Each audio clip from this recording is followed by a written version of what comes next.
Kayaknya. Ini kipasnya nggak dinyalain kan? Oh iya, kipasnya dinyalakan. Di dalam.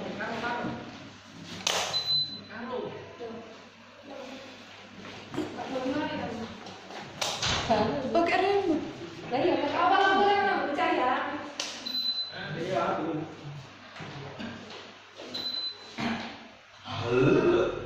Hanya dari jauh langsung menyala. Itulah Ini BTW sudah kan? jauh menyala. Wah, di sini nggak ada kan? Nggak. Miss, kita mau dari sini nggak ada kita? Satu jam ya Pak ya? Iya Pak, hari ini pedot ya. Satu jam sama Pak? Memang. Pun saya ini kan? Iya, terus setengah jam dulu ya. Gara-gara Pak Rahman.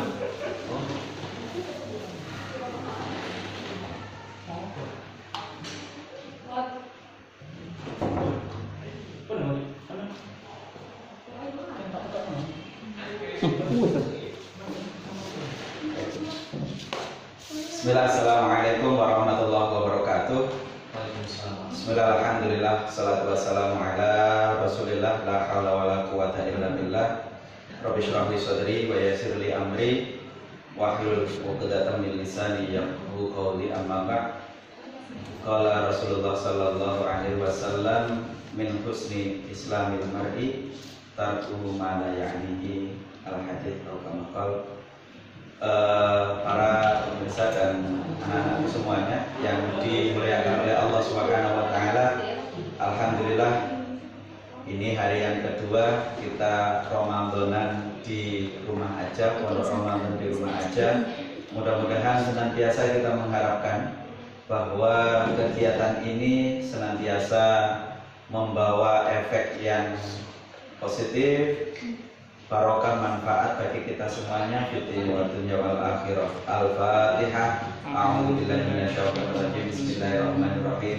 Alhamdulillahirabbil alamin, arrahmanir rahim, maliki yaumiddin. Iyyaka na'budu wa iyyaka nasta'in. Ihdinas siratal mustaqim, siratal ladzina an'amta 'alaihim ghairil maghdubi 'alaihim waladdallin. Amin. Anak-anakku semuanya yang dimuliakan oleh Allah Subhanahu wa taala, bahwa pada kesempatan hari ini dan hari-hari kemarin itu kita masih berada di suasana pandemi COVID-19. Semua pembelajaran itu dilakukan di rumah.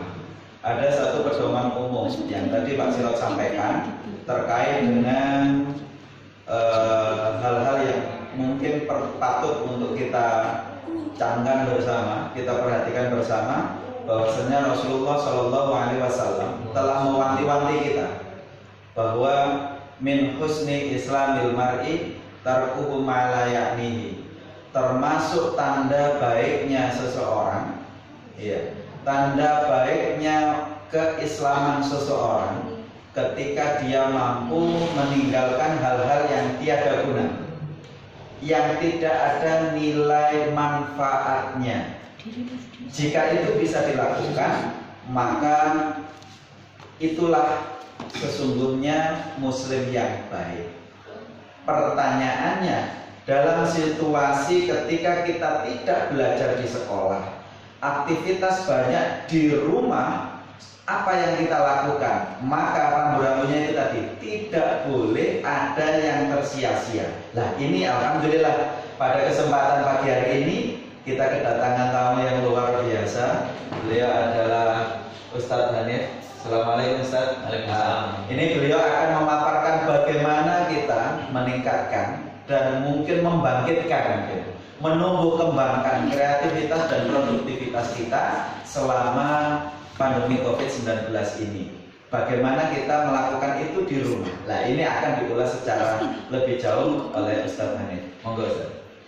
Terima kasih Pak Sirot untuk waktunya. Assalamualaikum warahmatullahi wabarakatuh. Assalamualaikum warahmatullahi wabarakatuh. Bismillahirrahmanirrahim. Alhamdulillahirabbil alamin. Assalatu wassalamu ala asrofil anbiya'i wal mursalin, sayyidina wa maulana Muhammadin wa ala alihi wa sahbihi ajma'in, amma ba'du. Yang terhormat Ketua Yayasan Pendidikan Islam Al-Akbar, yang terhormat seluruh kepala sekolah KB, TK, SD, SMPI Al-Akbar Mojokerto, serta Bapak Ibu Dewan Guru serta anak-anakku sekalian, SDI dan juga SMPI Al-Akbar yang sangat kami banggakan. Pertama, alhamdulillahirabbil alamin, senantiasa mari selalu kita aturkan hadirat Allah Subhanahu wa taala, karena pada kesempatan hari ini hingga hari ke-27 ya. 27 kita masih diberikan kesehatan, kita masih diberikan kenikmatan oleh Allah berupa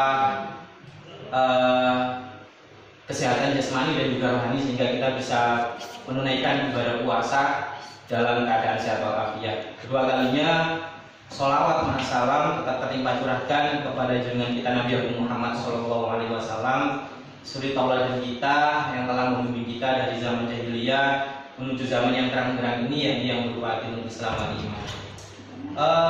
Kita buat santai saja, Pak. Oke, siap. Seperti yang dikatakan oleh Pak Siro tadi, anak-anak ya, dan juga pemirsa yang dirahmati Allah, yang saat ini stay tune di media sosialnya SDI ataupun SMPI. Di sini saya bukan bermaksud menggurui atau yang paling paham tentang agama, tapi di sini kita sharing saja. Dalam suasana Ramadan yang seperti saat ini, tentu saya dapat mengatakan Ramadan 1441 Hijriah ini adalah Ramadan yang sangat istimewa, Ustaz. Siap. Kenapa saya katakan istimewa? Mungkin kalau yang kelahiran di atas tahun 90 mungkin pernah ada ya, kalau istilahnya orang Jawa itu mengatakan pagebluk gitu Pak ya. Iya. Atau wabah gitu. Tapi kalau bagi kami yang mungkin kelahiran 90 ke atas, mungkin ini adalah kali pertama kami istilahnya itu menghadapi situasi yang sangat-sangat menyedihkan sebenarnya. Ramadan yang penuh berkah, Ramadan yang biasanya aktivitas itu lebih apa ya, istilahnya lebih disambut ekstra lah oleh umat Islam, tidak hanya di Kabupaten Mojokerto tapi di seluruh dunia. Biasanya aktivitasnya lebih banyak, mulai dari bazar, mulai dari pokoknya kegiatan-kegiatan yang mengundang banyak masalah. Tapi untuk tahun ini, tahun 1441 Hijriah ini, kita diberikan sedikit ujian oleh Allah. Kenapa saya katakan sedikit? Karena masih banyak sebenarnya ujian-ujian yang sangat luar biasa itu biasanya. Nah, terus sesuai dengan tema kita pada kesempatan hari ini, bagaimana sih kita tetap produktif sebagai seorang pelajar ketika kita mengalami masa-masa pandemi seperti saat ini? Kita tetap tidak jauh dari Al-Quran dan As-Sunnah atau Quran dan Hadis. Kita memiliki satu sosok teladan yang sangat luar biasa, yakni Nabi besar Muhammad SAW, yang senantiasa kita jadikan pedoman, kita jadikan teladan. Di sini di dalam Al-Quran dan As-Sunnah, ketika kita ingin menjadi seorang yang produktif dalam keadaan apapun, kita mengambil satu kata yang dimana kata ini sering kita dengar. Kata itu adalah tentang waktu. Jadi kalau kita bicara tentang produktif itu pasti kaitan erat dengan kata waktu. Waktu sendiri di dalam Al-Quran dan As-Sunnah sangatlah diperhatikan, karena di dalam Al-Quran sendiri untuk gambaran waktu ini terdapat di beberapa surat, anak-anakku sekalian. Di dalam Al-Quran kurang lebih Allah menerangkan bahwasanya ada 5 surat yang berhubungan dengan waktu. Yang pertama adalah surat Al-Lail, yang artinya adalah waktu malam. Kemudian yang kedua ada An-Nahar, yaitu waktu siang.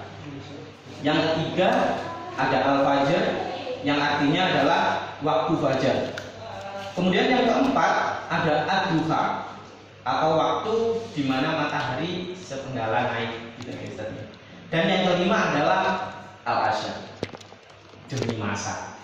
Ini adalah 5 surat di dalam Al-Quran yang menerangkan tentang waktu. Kemudian kenapa di sini Pak Hanif mengatakan atau menyinggung tentang waktu? Ya memang waktu inilah yang nanti akan menentukan kita bisa produktif atau tidak selama pandemi ini berlangsung. Hal ini menunjukkan bahwasanya kenapa kok sampai 5 surat Allah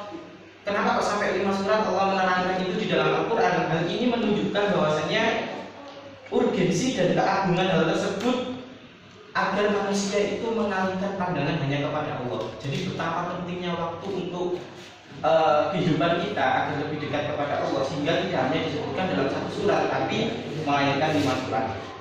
Rasulullah telah mengabarkan bahwa waktu adalah salah satu nikmat di antara nikmat-nikmat Allah yang harus disyukuri. Jika tidak, nikmat tersebut akan meninggalkan kita. Nah, bentuk syukur dari nikmat itu adalah memanfaatkan waktu itu dengan cara berbuat kebaikan. Nah, ini nih yang harus digarisbawahi oleh adik-adik semuanya. Ya, memanfaatkan waktu di era pandemi ini seperti apa? Kita berpatokan pada surat Al-Asr ayat 1 sampai 5. Adik-adik bisa menyimak dan sekaligus nanti adik-adik juga bisa memahami di rumah tentang bacaan surat Al-Asr yang akan saya bacakan. A'udzu billahi minasyaitonir rajim. Bismillahirrahmanirrahim. Wal asri innal insana lafi khusrin illa alladzina amanu wa amilus solihati wa tawasaw bil haqqi wa tawasaw bis sabr. Shadaqallahul azim.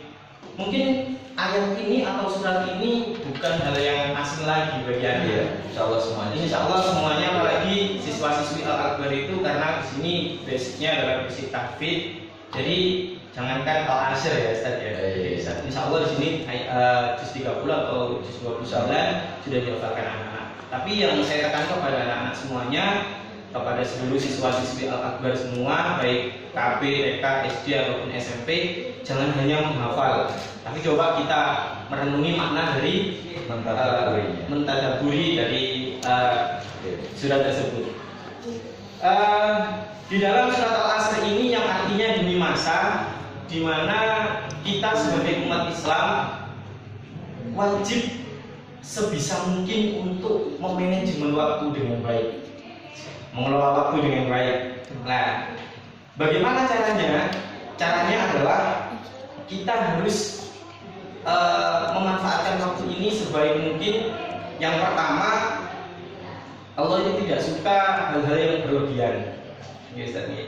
Jadi apapun yang bentuknya berlebihan itu Allah sangat tidak menyukainya. Sehingga di masa pandemi seperti ini, kita pun harus memanajemen waktu kita dengan baik. Contoh misalkan protokol kesehatan, untuk menjaga imun kita harus banyak istirahat. Terkadang ada salah persepsi Ustaz gitu. Enggak salah persepsi, ternyata tidur saja gitu. Itu juga tidak baik gitu ya. Termasuk itu, tidur adalah ibadah. Nah, itu kalau puasa kan tidur adalah ibadah ya. Itu hadisnya hari. Nah, hari tidur saja. Jadi habis sahur udah tidur, bangun sudah mau menjelang maghrib. Itu yang tidak baik. Nah, salah satunya adalah manajemen. Kalau kita bicara soal manajemen, Nabi itu insya Allah punya 7 rahasia bagaimana Nabi Muhammad SAW ini memanajemen waktu dengan baik, Ustaz. Salah satunya yang pertama, Rasulullah SAW itu mengatakan bagaimana cara memanajemen waktu yang baik. Yang pertama, Allah itu sudah memiliki aturan paling baik untuk umat manusia. Salah satunya adalah perintah sholat fardu. Nah, anak-anak di rumah ini pasti tahu ya, sholat fardu ada berapa nak? Ada 5. Mulai dari sholat subuh, zuhur, asar, maghrib, dan isya. Loh, Pak, apa kaitannya nih waktu dengan sholat fardu? Allah itu memang zat yang paling bijaksana nak, untuk kita semuanya. Kenapa kok hanya 5? Dan 5 itu pun rentan waktunya kalau kita hitung memang cocok kalau untuk kita beristirahat, Ustaz. Misalkan subuh ke zuhur itu selang berapa jam? Coba nanti anak-anak dihitung. Zuhur ke asar itu waktunya istilahnya kalau kita beraktivitas itu memang waktu yang paling cocok untuk istirahat. Jadi kalau siapa yang selalu on time di dalam mengerjakan sholat fardu, maka secara otomatis anak-anakku sekalian yang ada di rumah, Anda semuanya, kalian semuanya secara tidak langsung telah melatih diri kalian untuk memanajemen waktu. Gitu. Jadi siapa yang sholatnya on time nih? Pasti anak-anak Al-Akbar selalu on time karena sekolahnya dari pagi sampai sore di sekolah Ustaz ini. Insya Allah terpantau dan mudah-mudahan melalui kebiasaan-kebiasaan ini anak-anakku sekalian sholat fardunya tanpa diperintah insya Allah sudah terbiasa. Itu yang pertama. Kemudian Rasulullah mengatakan yang kedua adalah berpola pikirlah untuk mengilhami sebuah proses. Wah, maksudnya apa nih? Jadi untuk memanajemen waktu, yang kedua adalah berpola pikirlah untuk berproses. Ingat anak-anakku sekalian, di dalam kehidupan ini tidak ada yang instan. Semuanya membutuhkan proses. Jadi kalian semuanya harus berpola pikir tentang segala hal itu melalui proses. Istilahnya kalau kita belajar itu tidak hanya membaca dari sebuah buku ataupun kitab saja, tapi situasi ini juga bisa kita gunakan untuk membaca. Contoh misalkan, adik-adik sekalian di rumah misalkan duduk, kemudian tiba-tiba melihat sebuah pohon. Pohon ini kok tiba-tiba ada daunnya yang kering ya? Tiba-tiba daun itu jatuh. Nah, di situ kita harus bisa berpikir, kita harus menerapkan pola pikir berproses. Usahakan kalau istilah kalau istilah lebih sederhana itu usahakan kita berpikir kritis. Nah, kita berpikir kritis. Apapun yang terjadi di dunia ini, kita harus mencoba untuk mensyukuri dengan cara berpikir kritis. Oh ya, daun ini kok bisa berguguran ya? Kenapa bisa seperti itu? Akhirnya kita mencari tahu. Lah, dengan kita sering bersyukur dengan berpikir kritis itu membuat diri kita itu tidak menjadi orang yang malas berpikir. Kadang kan ada orang yang malas berpikir. Bahkan ada itu kalau di usia anak-anak itu, di usia adik-adik SD itu biasanya suka berpikir yang aneh-aneh. Misal Pak, hujan tapi panas. Wah, kadang itu ada statement gini, wah ini genderuwo melahirkan. Ada istilah gitu Pak. Nah, itu sebenarnya apa ya, pemikiran-pemikiran yang kurang kritis. Jadi Rasulullah itu mengatakan ke kita kalau kita ingin istilahnya bisa memanajemen waktu, yang pertama tadi, yang kedua adalah kita harus berusaha untuk mau berpikir agar kita selalu menjadi hamba-hamba yang bersyukur. Kemudian yang ketiga, tidak membuang waktu secara sia-sia. Nah, tidak membuang waktu secara sia-sia. Apa contohnya? Misal hari ini, misalkan ada Google Classroom. Adik-adik sekalian SDI mungkin sudah ngecek nih Google Classroom. Ada tugas.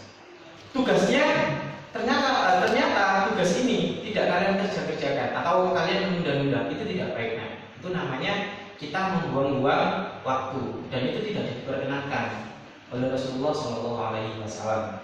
Kemudian selanjutnya yang keempat, ini erat kaitannya dengan yang ketiga tadi. Ya, ini adalah jauhi sikap menunda-nunda. Nah, kalau ingin memanajemen waktu dengan baik ini, jauhi sikap menunda-nunda. Kadang kita kan kalau bahasa Jawa itu sering menggunakan kata sik. Nah, ya. Dinda, ayo selama sik. Nah, 3 huruf tapi sering menjadi kebiasaan. Ini tidak baik. Nah, ya menunda-nunda. Nanti aja. Kalau kita terus menunda-nunda, di situ akan ada bisikan-bisikan. Nah, bisikan-bisikan dari setan, jangan, lebih baik di kamar aja, di atas tempat tidur aja, ngapain sholat lah gitu. Tidak baik untuk menunda-nunda. Selama itu bisa dikerjakan dengan cepat, segera kerjakan dengan cepat dan efisien. Ya. Kemudian yang kelima, jadilah orang yang pandai mengambil peluang. Jadi seorang yang bisa memanajemen waktu itu biasanya pandai mengambil peluang. Contohnya, misalkan anak-anak ini mendapatkan tugas 3 mapel, misalkan bahasa Inggris, PAI, dan juga IPA misalkan. Ternyata anak-anak mengeluh, Ustaz. Kadang anak itu kan tergesa-gesa atau keburu mengeluh terlebih dahulu gitu. Nah, sebenarnya belum coba sudah mengeluh karena wah ini belum, sudah dapat lagi lah. Sebenarnya kalian tidak akan mengalami hal itu apabila kalian pandai mengambil peluang yang ada. Jadi 24 jam itu tidak mungkin kalau kalian hanya mengerjakan tugas. Kalian pasti beribadah, kalian pasti bersantai, tapi kalian harus bisa memprioritaskan atau mengutamakan mana yang harus diutamakan dulu. Kalau ibadah wajib harus diutamakan. Yang kedua, harus bisa memprioritaskan, mengambil peluang yang ada. Misal, wah aku sekarang santai nih, ngegame aja. Jangan dulu, lihat dulu tugasnya selesai apa belum. Nah, itu bagaimana caranya adik-adik sekalian yang ada di rumah bisa mengambil peluang yang ada.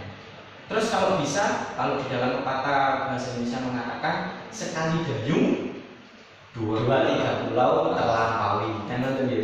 Contoh, misal adik-adik pergi tadarus di musola, ternyata ada tugas agama. Sekalian aja bawa bukunya, nanti bisa tanya. Kalau di situ ada ustaz, itu namanya bisa mengambil peluang.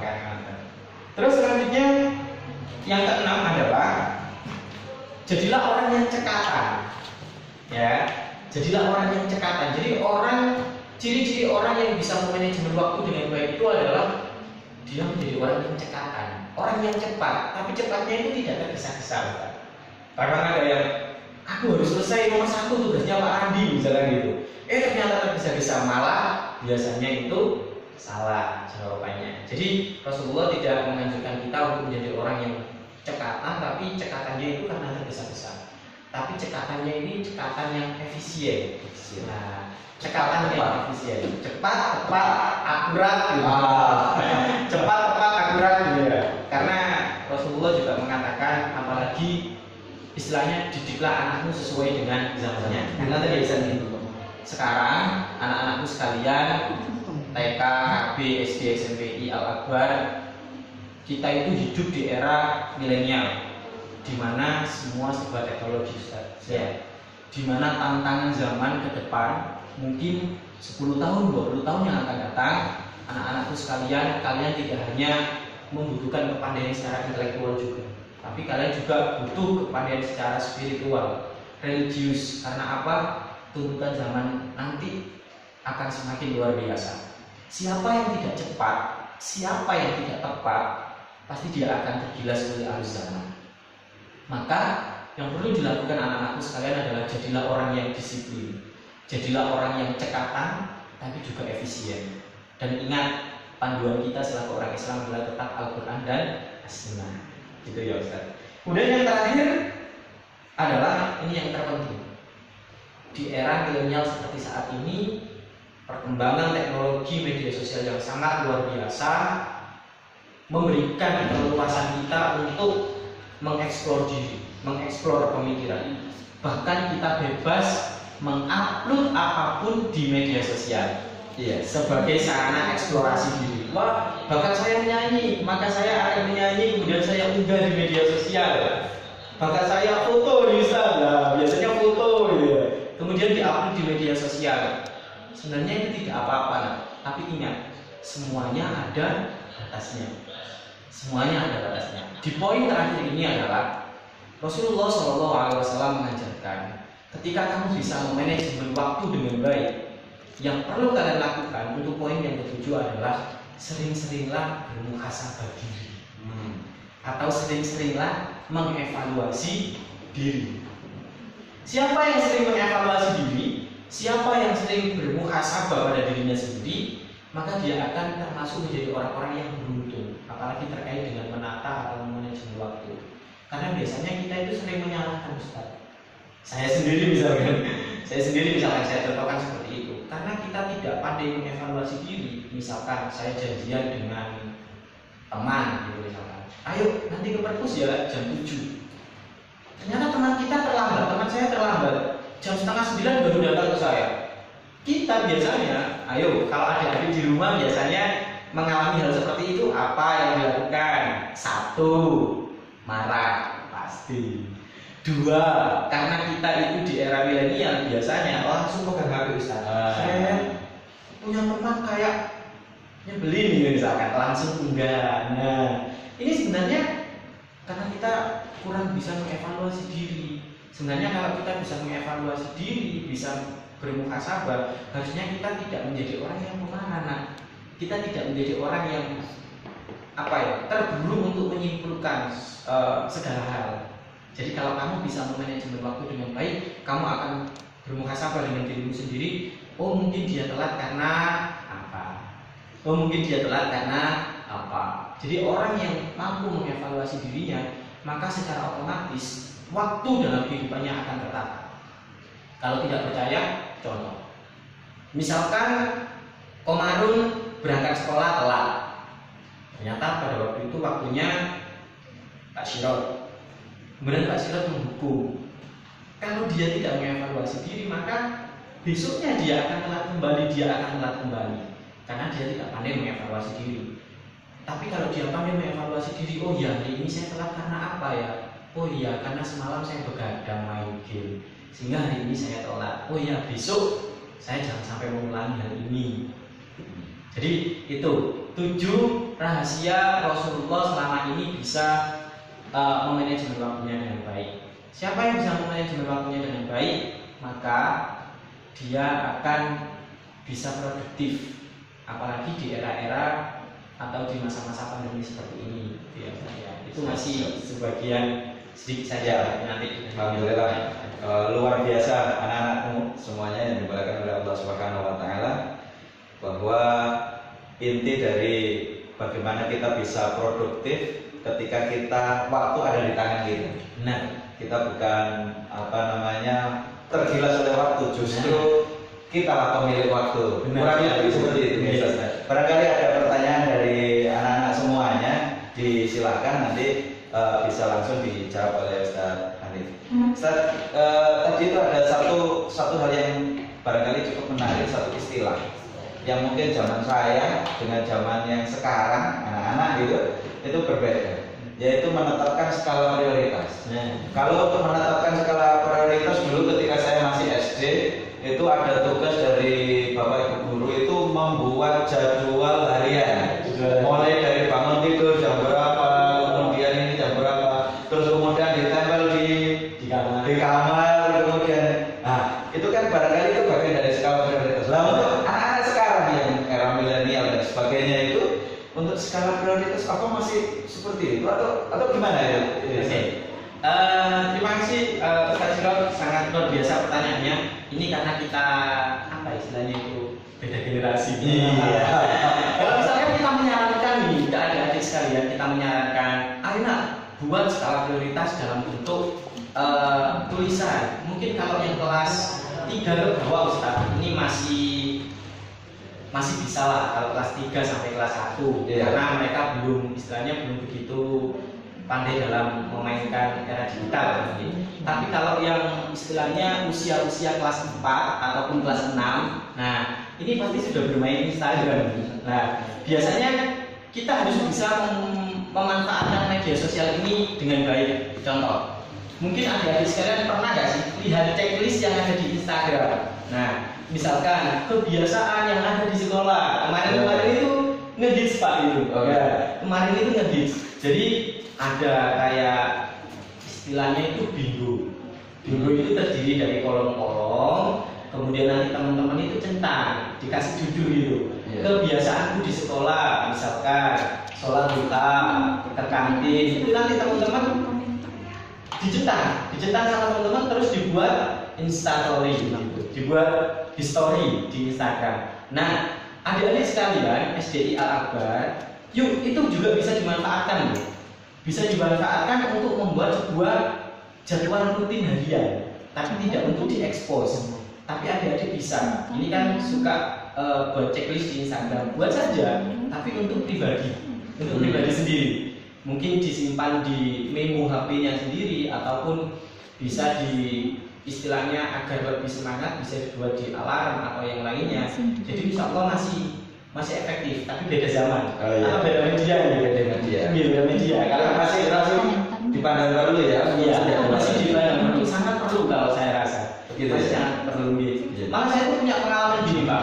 Dulu di masa-masa SD saya itu, kan memang belum segitu ini untuk kita. Saya tuh punya yang namanya kertas kecil itu kayak origami itu. Ayah saya itu selalu mengatakan seperti ini, ayo nak, kamu harus lebih baik, hari ini harus lebih baik daripada yang kemarin. Coba setiap hari sebelum tidur kamu catat kira-kira aktivitas apa saja yang bisa kamu lakukan esok hari. Jadi saya catat itu Pak, saya catat, kemudian ditempel di kamar. Kemudian kalau saya hari ini sudah saya lakukan aktivitas yang saya tulis itu, kalau saya sebelum tidur, ayah saya pasti mengingatkan seperti ini. Kalau manggil saya itu kan Le, Pak ya. Le, ayo jangan lupa doa. Terus coba dicentang mana saja tadi yang sudah direncanakan dan sudah terlaksana. Itu selalu. Jadi itu mulai dari kelas 2 SD kalau tidak salah sampai kelas 6 saya masih melakukan hal seperti itu. Nah ini bisa ditiru oleh adik-adik. Ya, ini bisa ditiru oleh adik-adik. Karena apa? Dari catatan kita yang kita tempel di tembok itu, kita bisa mempraktekkan poin 7 tadi, mengevaluasi diri. Saya pernah disuruh diberikan tugas oleh ayah saya, Le besok ke rumah nenek ngantar ini, Pak. Itu termasuk saya tulis. Ternyata saya tidak melakukan itu. Jadi otomatis di situ tidak saya centang.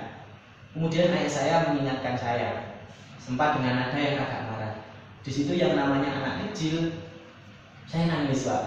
Nah dari situ ternyata memberikan efek yang luar biasa. Itu ternyata berarti kalau menyepelekan sebuah tugas atau amanah itu seperti ini ya. Gitu. Kurang lebih seperti itu. Ya, Jelas kalau prioritas itu harus kita betul-betul perhatikan. Kalau untuk Al-Akbar itu di SD itu kan ada buku pengukur. Ya. Di kayak monitoring juga ada. Itu mungkin juga merupakan bagian dari checklist itu. Artinya hari ini, ayo yang kelas bawah hari ini sholatnya bagaimana? Itu ya, tadi saya tanya dengan sholat fardu ya. Itu juga jadi pengingat. Oh ternyata aku hari ini sholat subuh tetapi agak geser, tidak tepat waktu. Sholat zuhurnya agak geser, tetap melaksanakan tetapi geser, tidak tepat waktu dan sebagainya. Nah itu menjadi catatan untuk sendiri. Ada pertanyaan barangkali? Kalau gini, Ustaz, tentu dalam keseharian efek dari muhasabah, evaluasi diri, kita akan mengetahui oh ternyata saya telah berbuat salah. Lah, mungkin yang menjadi poin penting kita bisa belajar dari sebuah kesalahan. Barangkali itu bisa disampaikan. Belajar dari kesalahan dan bagaimana kita memperbaiki kesalahan itu menjadi tidak terulang lagi ke depannya. Siap. Jadi maksud dari evaluasi diri, bagaimana sih kita itu bisa benar-benar muhasabah atas kesalahan-kesalahan kita, anak-anakku sekalian, dan tidak mengulangi lagi. Caranya adalah satu, dari skala prioritas yang sudah dibuat tadi, adik-adik bisa melakukan seperti ini, membiasakan diri untuk mendekatkan diri kepada Allah terlebih dahulu. Karena kalau muhasabah diri itu, apalagi di usia-usia adik-adik yang masih di bawah usia 12 tahun ke bawah, istilah muhasabah ini hal yang apa ya? Hal yang istilahnya itu tidak mudah untuk dipahami, Istilahnya itu seperti ini. Adik-adik kan bisa memilah mana perbuatan yang baik dan mana yang perbuatan yang buruk. Kemudian tanamkan di dalam hati kita itu untuk selalu berdoa kepada Allah seperti ini. Ya Allah, ketika saya memiliki suatu ilmu, sertakan juga hidayah kepada saya. Alhamdulillah. Jadi mudah-mudahan setiap kali kita mendapati sebuah ilmu, kita juga mendapatkan sebuah hidayah. Karena Rasulullah juga pernah mengatakan di dalam sebuah hadis, di mana kurang lebih, mohon maaf kalau agak tidak sesuai dengan teks aslinya, Rasulullah pernah mengatakan seperti ini di dalam sebuah hadis. Salah satu orang yang merugi adalah apabila datang sebuah ilmu kepadanya, tapi dia tidak mendapatkan hidayah. Contoh, dia sudah tahu kalau perbuatan yang dia lakukan itu salah, tapi dia tetap mengulangi gitu. Padahal orang tua, bapak ibu guru, ustaz-ustaz selalu mengingatkan, nah nggak boleh berkata kotor. Ayo, biasanya siapa nih yang suka berkata kotor? Apa yang suka menjahili temannya? Siapa nih? Ayo, biasanya seperti itu. Sudah diingatkan, misalkan diingatkan sama Pak Randy. Nah, jangan seperti itu. Tapi besok masih diulangi. Berarti di sini anak-anakku sekalian diingat-ingat ya. Berarti kalian belum mendapatkan hidayah dari Allah. Subhanallahi min dzalik. Jadi berdoalah nak. Dan kalian harus bersikap bijaksana. Kalau diingatkan sama guru, tidak boleh masuk kanan, keluar kiri. Nah, jadi harus untuk memahami makna muhasabah diri itu, anak-anakku sekalian harus belajar memahami sebuah peringatan, himbauan, ajakan yang diberikan Bapak Ibu guru. Kalau Bapak Ibu guru mengatakan tidak boleh, maka next ke depan tidak boleh dilaksanakan. Kalau itu sudah diterapkan oleh anak-anakku sekalian, maka insya Allah anak-anak ini sudah mempraktekkan yang namanya muhasabah diri. Alhamdulillah. Itu tadi penjelasan yang luar biasa dari Ustaz Hanif. Ya, anak-anak sering, lah ini terutama ketika di situasi seperti ini, insya Allah waktu luang banyak. Waktu luang itu banyak. Memanfaatkan waktu luang itu barangkali tadi kan sudah di manajemen waktu. Paling tidak itu kita mengetahui batasan bahwasannya saya memanfaatkan waktu itu dalam rangka manajemen waktu itu adalah sesuatu yang bermanfaat. Barangkali mungkin secara gambaran mungkin anak-anak, saya melakukan ini manfaat enggak? Ini tidak manfaat. Itu gimana ya, Sir? Kalau secara sederhana, memang untuk bisa memanfaatkan waktu dengan baik, ada sih beberapa istilahnya tips-tips nih, Ustaz. Karena adik-adik masih usia SD ke bawah, atau ini ada teman-teman atau kakak-kakak OSIS ataupun kakak-kakak SMP yang menyimak.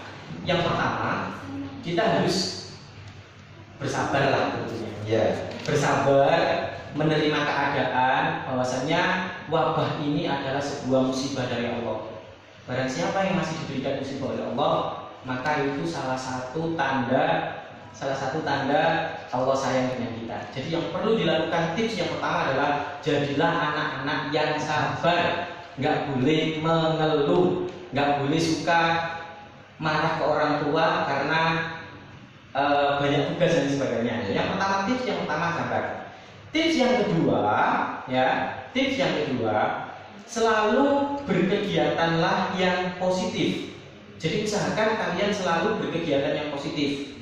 Kenapa kok saya mengatakan seperti itu? Itu untuk menghindari kebosanan. Karena kita harus di rumah saja pasti bosan. Lah, salah satu contoh kegiatan positif apa nak? Yang pertama, selain beribadah ya kepada Allah, membaca Quran, sholat fardu dan lain sebagainya, kalian bisa mengembangkan bakat kalian sesuai dengan soft skill dan hard skill kalian. Kalau kalian suka menggambar, manfaatkan waktu dengan menggambar. Lah, karena situasinya corona, coba buat gambar-gambar yang sesuai dengan keadaan saat ini. Buat poster, siapa tahu nanti ada kegiatan-kegiatan yang bisa menyalurkan bakat anak-anak, Pak. Gitu.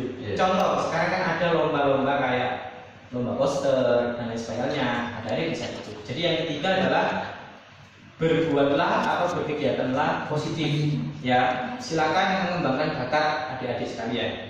Kemudian yang ketiga, syarat untuk menjadi seorang yang produktif di era pandemi adalah, yang ketiga adalah buang jauh-jauh rasa malas.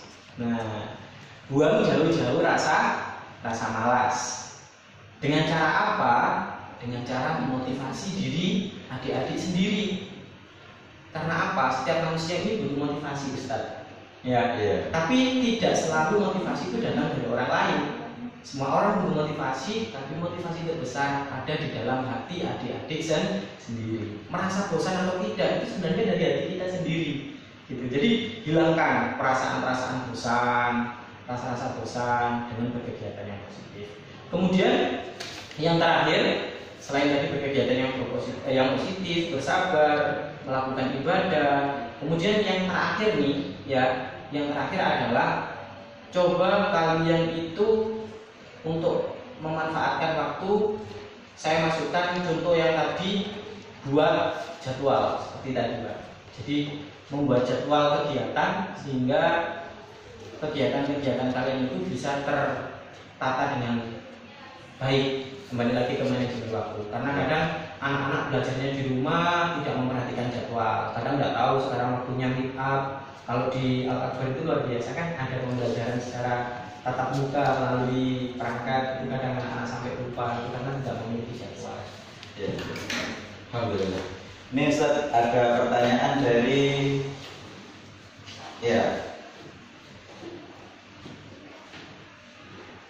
Suaibah. Ya. Ustaz, apa itu kreatif dan produktif? Wah. Kreatif dan produktif itu apa Ustaz? Oke. Terima kasih Nak. Pertanyaannya luar biasa. Apa dari wali murid? Itu dari siswa Pak ya? Mungkin. Insya Allah. Kalau dari Kamus Besar Bahasa Indonesia ya, kalau menurut Kamus Besar Bahasa Indonesia, kreatif itu adalah kemampuan untuk menciptakan sesuatu. Itu kreatif. Jadi kemampuan untuk menciptakan sesuatu itu kreatif. Kalau sesuatu yang baru itu inovatif. Jadi kita ini sebenarnya diciptakan oleh Allah Subhanahu wa taala ini sempurna daripada makhluk-makhluk yang lainnya. Kita punya nafsu dan kita punya akal. Nah, mana yang paling dominan, nafsu kita apa akal kita? Nah, agar bisa menjadi orang yang beruntung, maka kita harus menumbuhkan rasa kreatif itu. Jadi rasa kreatif ini tidak bisa muncul secara tiba-tiba, tapi harus dimunculkan dengan berikhtiar. Bagaimana saya bisa menjadi orang yang kreatif? Sering mencoba. Ada proses. Gitu. Ada proses.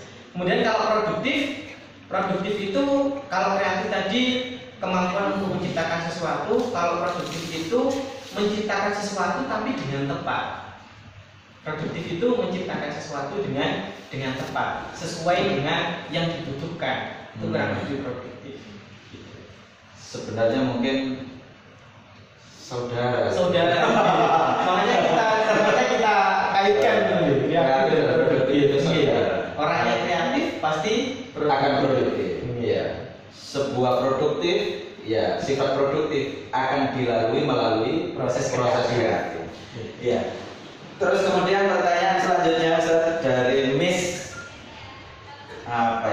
Lia ya. Ini bagaimana caranya menjaga istiqomah dalam manajemen waktu? Oke, menjaga istiqomah. Ini maaf ya, suaranya tidak enak. Miss Lia yang mungkin berada di rumah sedang stay tune di kita, khususnya kita. Ini ada satu syair nih, satu syair yang sebenarnya diambil dari satu hadis. Syairnya itu dari hadis Rasulullah yang bunyinya ini: ingat 5 perkara sebelum 5 perkara, sehat sebelum sakit. Barangkali anak-anak yang hafal bisa menirukan ini. Muda sebelum tua, kaya sebelum miskin, lapang sebelum sempit, hidup sebelum mati. Anak-anak nanti bisa lihat lagu itu ya di YouTube. Mungkin nanti lagu itu adalah terjemah dari sebuah hadis di mana ini adalah mungkin salah satu sarana kita untuk bisa beristiqomah. Rasulullah SAW mengatakan 5 waktu inilah yang sangat berharga dalam kehidupan kita.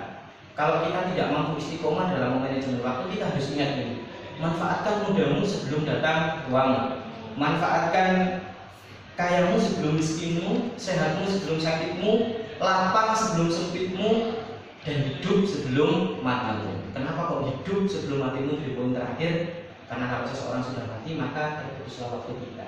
Gitu. Iya. Ketika kita bisa memperhatikan itu, insya Allah bisa istiqomah. Iya. Terlebih kalau memang istilahnya di poin yang ini Ustaz, lapang sebelum sempit. Karena semakin dewasa umur seseorang, waktunya ini memang semakin sempit Ustaz. Iya. Kalau kita nggak berniat untuk mengistiqomahkan manajemen waktu, wadah, kita nggak akan punya waktu. Bahkan untuk ibadah saja, naudzubillah ya, jangan sampai kita nggak punya waktu.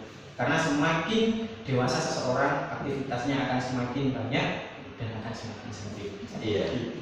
Kiranya itu saling terkait. Saling terkait.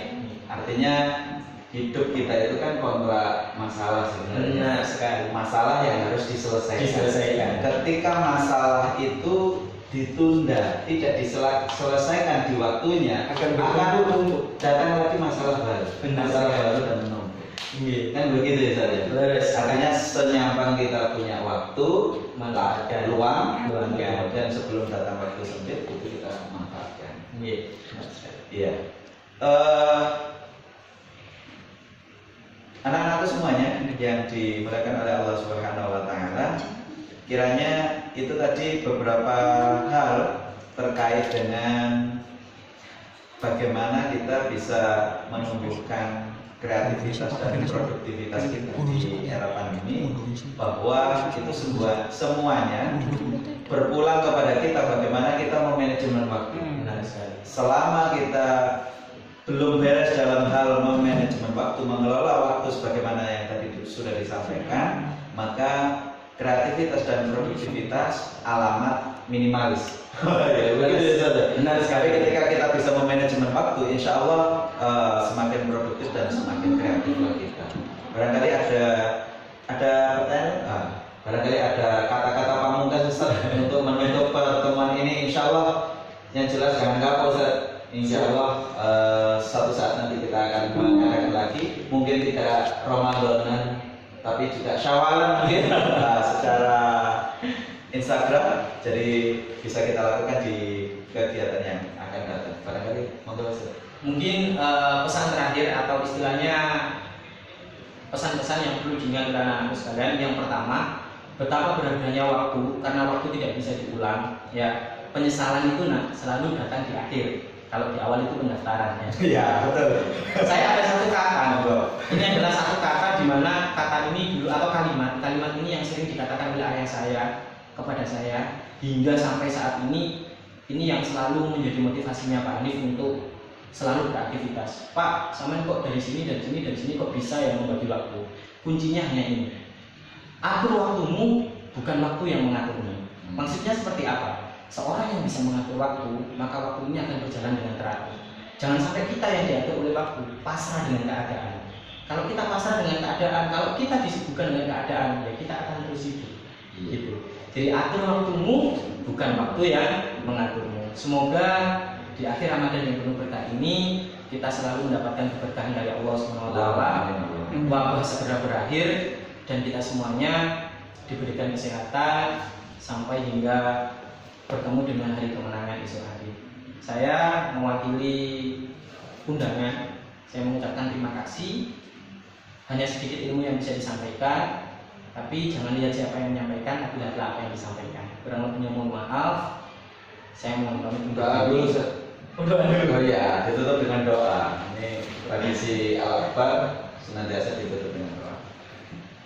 Ya, yang berada di rumah dan juga Bapak Ibu guru serta wali murid yang berada di rumah, mari sejenak kita menundukkan kepala, kita bermuhasabah kepada Allah Subhanahu wa taala. Mudah-mudahan khotbah ini akan segera berakhir. Mudah-mudahan hari ini mudah-mudahan barokah untuk semuanya. Kita berdoa bersama-sama. A'udzubillahi minasyaitonir rajim. Bismillahirrahmanirrahim. Allahumma shalli ala sayyidina Muhammad wa ala ali sayyidina Muhammad. Alhamdulillahirabbil alamin. Hamdan sabirin hamdan hamdan kafin majidah. Ya Rabbana lakal hamdu kama yanbaghi li jalali wajhika. Allahumma inna nas'aluka salamatan fid din wa afiyatan fil jasad wa hidayatan fil ilmi wa barakatan fil rizqi wa tawbatan fil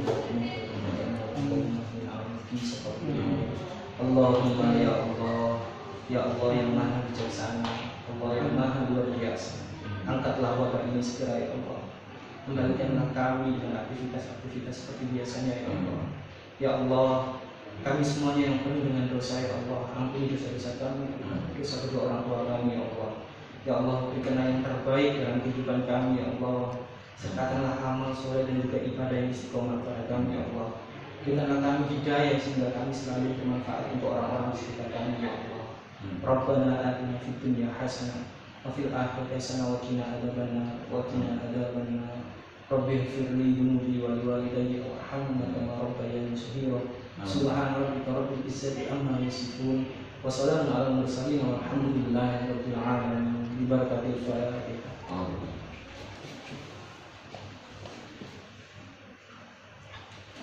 Iya, anak-anakku semuanya yang dimuliakan oleh Allah Subhanahu wa taala, tidak ada alasan untuk tidak terus berkreativitas dan berproduksi, menghasilkan karya-karya terhebat dengan situasi dan kondisi seperti ini, bahwa kreativitas tidak disekat-sekat oleh ruang dan waktu, bisa dilakukan kapan saja selama kita bisa memanajemen waktu, maka insya Allah kreativitas dan produktivitas kalian itu akan meningkat. Barangkali itu pesan yang bisa kita sampaikan pada kesempatan hari ini.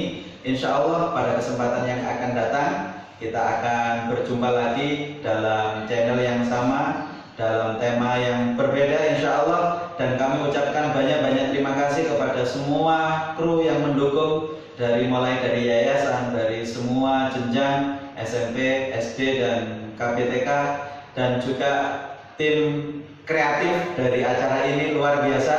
Kami ucapkan semuanya jazakumullah khairan katsira, dan wabil khusus untuk Ustaz Hanif, terima kasih atas waktunya untuk hadir di majelis ini. Mudah-mudahan semuanya ada guna manfaatnya, barokah bagi kita semuanya fid din wa dunya wal akhirah. Kita tutup dengan doa kafaratul majelis. Subhanakallahumma bihamdika asyhadu an la ilaha illa anta astaghfiruka wa atubu ilaik. Kurang lebihnya mohon maaf. Ihdinas siratal mustaqim. Wassalamualaikum warahmatullahi wabarakatuh. Alhamdulillah. Lagi kan? Pun